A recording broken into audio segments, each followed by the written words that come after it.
وہ سمندر کی رات تھی، لہریں بلند ہو رہی تھیں، آسمان پر بادل چھائے ہوئے تھے۔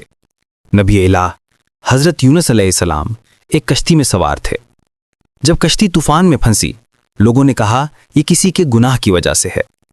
قرآن نکالا گیا اور نام آیا یونس علیہ السلام کا۔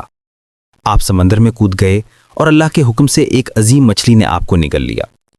اندھیرا ہی اندھیرا تھا، اوپر سمندر، اس کے اوپر بادل اور نیچے مچھلی کا پیٹ، لیکن وہاں بھی ایک صدا گونجی، لا الہ الا انت سبحانک انی کنت من الظالمین۔ اے اللہ، تیرے سوا کوئی معبود نہیں، تو پاک ہے، میں ہی خطا کار ہوں۔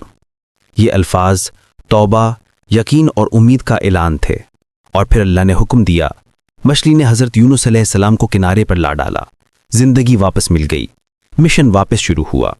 یہ قصہ ہمیں یاد دلاتا ہے کہ جب سب راستے بند ہو جائیں تو ایک دروازہ اب بھی کھلا ہوتا ہے، اللہ کی رحمت کا۔